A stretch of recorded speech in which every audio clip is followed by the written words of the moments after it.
What is going on, guys? Welcome back to another video. Today I'm going to be talking about camera basics in terms of what you should focus on when buying a camera. Just the bare basics. I'm not going to go into like what brand of camera you should buy or which model camera you should buy. This is just going to be a bare basics camera buying guide in a sense for those who are either starting their first YouTube channel or have already started a YouTube channel and they want to upgrade from something to something else. But we're just going to get into this. I'm going to break this down into five different categories. So the first one is price. Now we all want to get the best camera that we can buy for the amount of money that we can afford. And everybody wants to do this. I'm no different than anyone else when it comes to that. But if you're just starting out with your YouTube channel, buying the most expensive camera you can buy is not really going to create more subscribers or more views or better content. It just means that you just bought an expensive camera that you are going to be using for the duration of your YouTube channel, and then if you decide to buy something else, you end up spending more money. So for example, this is my new Sony camera. This is my APS-C censored FX30. Now this is specifically designed as a cinema camera. Now this is an upgrade from my A6400 because this camera does something that my A6400 does good, but something that does it better, and that is video. My A6400 does both good video and good photos, but since I more prefer focusing on video than I do photos, because this can do photos, but it's more of a video camera, that is why I bought the FX30. And if you go into the Sony website, it is labeled under their cinema lineup camera because it is more focused on video than it is photo. Now this is an $1,800 camera paired with a $500 or $300 lens. This is a Sigma 16mm f1.4. This came from my A6400 because they both share the same mount. But even still, that's an $1,800 camera. Now this isn't gonna make my videos look any better in terms of me trying to be more cinematic in what I'm doing, but because it has the ability to do that, if I want to do that later on down the road, I won't have to worry about buying another camera because this camera already does that. But again, I was willing to spend $1,800 on this. Now when you're starting off your first YouTube channel, obviously we're all going to want the best of the best because we watch all these YouTubers and people who have large followers, large subscribers, and large view counts. We're going to want what they have, such as, and if you watch a lot of them will be like obviously the Sony a7S III, the Canon R6, the Canon R5, FX3, FX6, a lot of high profile, or should I say high-end cameras. And obviously these cameras are going to cost a lot of money. So for someone like yourself who was just starting out with YouTube, obviously the pull when it comes to that's something you want to do. But I'm going to tell you right now, you don't really need to spend a lot of money on a camera.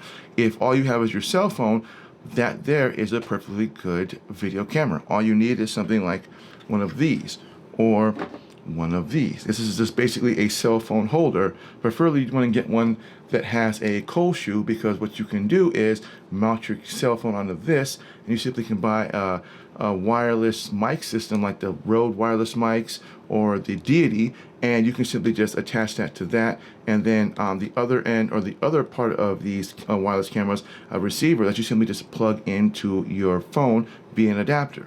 And that in itself will be more than enough for you shooting videos, because cameras, or should I say cell phones nowadays, can shoot at 4K at 30, 60, and can even do 1080 at 120 frames, which means you can get some really cool slow motion views. But if you did want to upgrade from your cell phone to something better, obviously price is going to be a factor in buying it, and it should be the number one thing when it comes to buying it. As I said, everybody wants the greatest and the latest, but unless you're willing to spend that kind of money, that's not really going to make your videos any better. It's not going to help you create better content. This means you just spend a lot of money on a camera that's going to, later on down the road, as you want to do something different, you may either have to sell that camera or do something different. So keep that in mind when it comes to price. Now, there's a lot of good point shoots and around the $300 to $500 range, but like I said, your cell phone is going to be the best thing for you, because most cell phones usually run around $1,000 anyway. Even the most basic iPhone 14 is just slightly over $1,100. So if you're looking for a point shoot, you're either going to have to spend around the same amount of money, or you're going to look for something that gives you the best amount of features that you can get in that price category. So again, when it comes to pricing, you can get a really good camera around the $600 to $800 to $900 range. depending on what you want. Sony makes some good point and shoot, so does Canon, so does Nikon, and so does Panasonic. And I have a link down below for some of these cameras if you want to take a look at them. So with that being said, number 2, brand. Again, when you look on YouTube, a lot of people are always talking about only 2 brands, Canon and Sony, because those are going to be the most predominant cameras that just about every content creator is going to use. And some will have both Canon and Sony, so they can kind of compare the two, where others will just have this one brand. Some will have Sony, some will have Canon. So it's your due diligence to kind of research each brand that you're looking at, because you may have a certain price brand, or you may have a certain price range that 3 of the 4 brands can't really offer you, but one can, or they can all offer you within the same price brand. You just have to kind of do your due diligence and looking to see what does this camera have to offer that this doesn't have, what this doesn't have, and what this doesn't have within that price range, and then you just buy according to what works best for you. So never buy a camera brand based on just because someone told you it's the best camera out there. For instance, the FX30 is probably one of the best cinema cameras I've seen in terms of a budget cinema camera, not the high ends like the FX3 or the 6 or the 9, but in terms of just straight video, it's probably one of the best cinema camera lineups I've seen in terms of just straight video, because it was designed to be a straight video camera. With that being said, yes, YouTube, you're doing a lot of videos with this, but to spend $1,800 on this camera just to do videos, what about photos?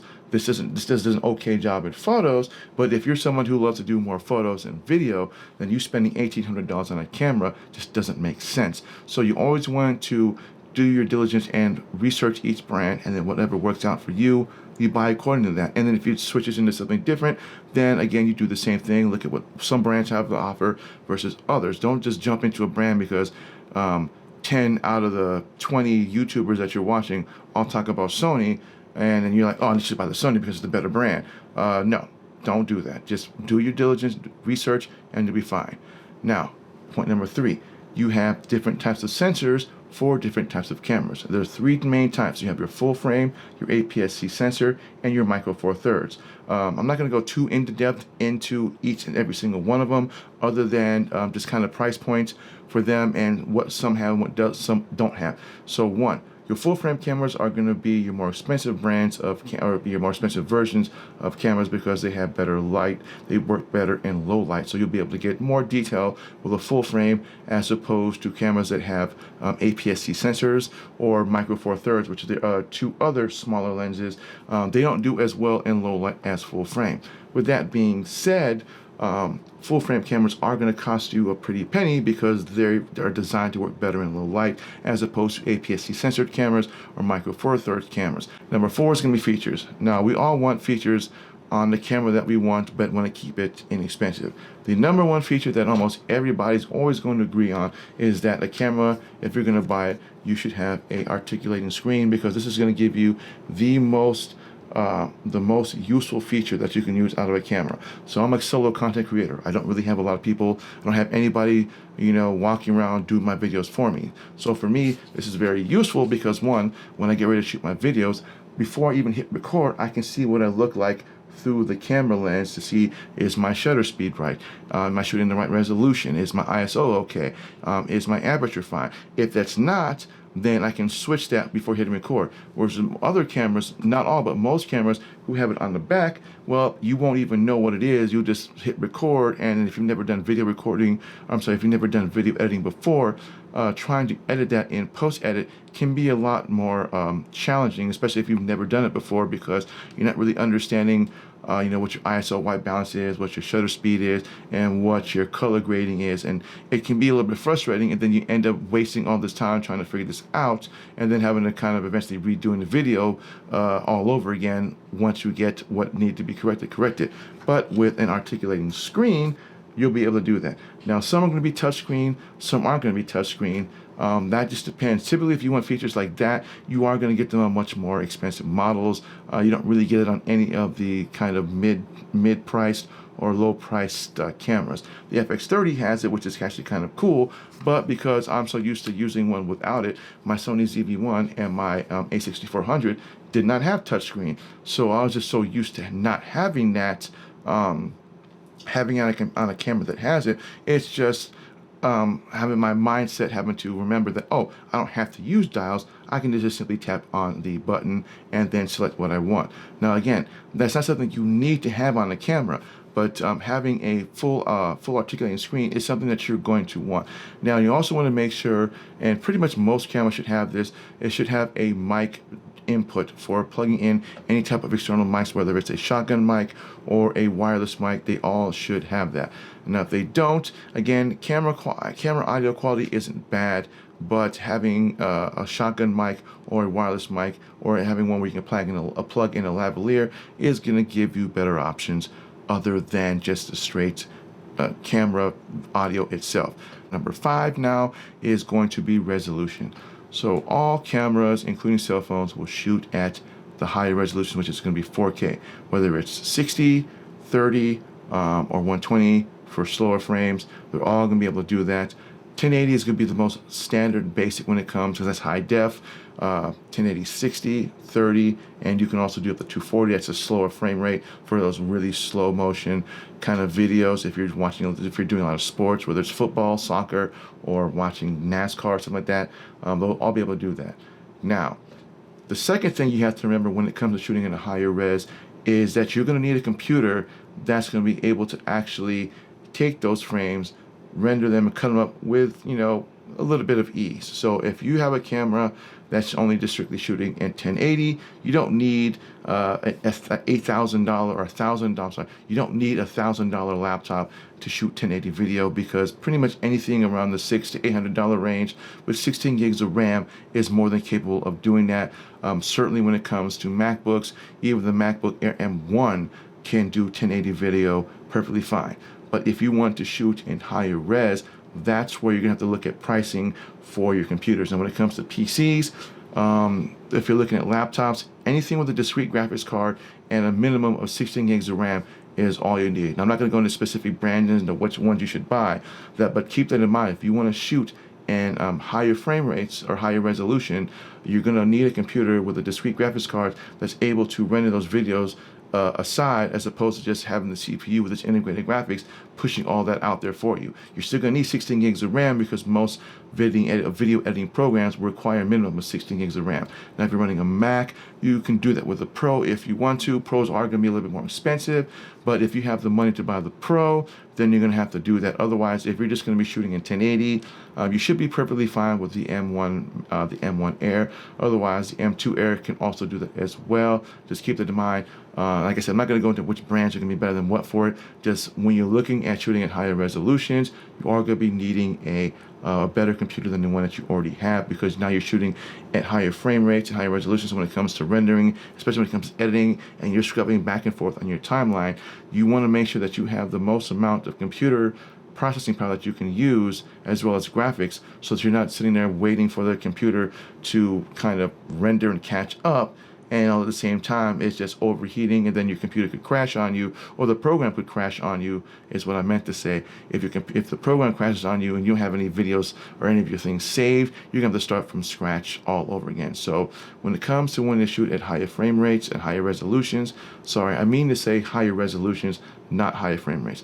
If you want to shoot in higher resolutions, you're going to need a computer that's going to be capable of doing better graphics. And like I said, you're not going to be really looking at anything around the $500 to $600, the $700 range. If all you're going to be doing is just shooting in 1080, then that's perfectly fine. But if you want to shoot in higher res, then yes, you're going to need something with a discrete graphics card. And that's all that I've got for today. And again, I want to thank everybody for watching. And if you're new to my channel, please think about hitting that subscribe button. If this video was helpful, please give me a thumbs up. And my name is Black Appeal the Apple Guy, and I will see you guys in the next video.